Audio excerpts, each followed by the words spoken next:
Most businesses, and certainly the ones in agriculture now, are looking at some kind of renewable energy to try and reduce their costs and to make their farm businesses more viable for the future.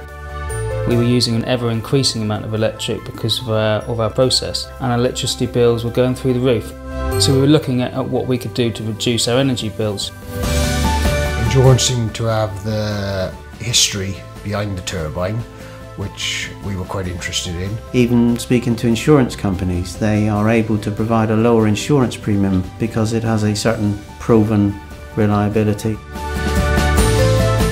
I was shown how I could monitor what the turbine was actually doing. I can monitor in the house, I can monitor on the phone, I can restart the turbine if I need to, I can see how much energy I've generated, and actually is quite a fun thing to have, because I can be standing on the rugby pitch talking to a few neighbouring farmers, and they say, well, how are things going? And I can pull out my phone and say, well, there you go, that's how we're doing. It's nice windy today and generating a nice lot of electricity.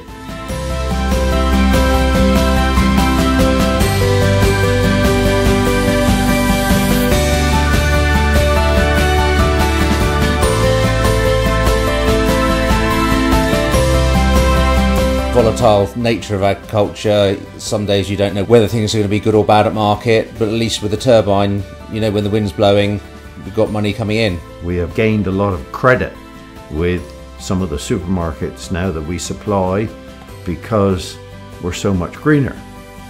You've got to live within a community and try and work within that community and do things responsibly. The endurance turbine, to me, it's big enough to actually do some good and generate a reasonable amount of electric, but not too big that it's going to be majorly impacting on anybody from a visual aspect or a sound aspect. I've had a lot of positive comments that people actually like to look out their windows and see the turbine in the morning to see if it's spinning or not, and they were actually amazed how quiet it was. I've obviously got my son Lloyd now. Hopefully the farm will be there for when he's older. I hope that the endurance turbine will still be up and running when he's old enough to take over the farm in 20 odd years time, and who knows, we might be having more turbines by then.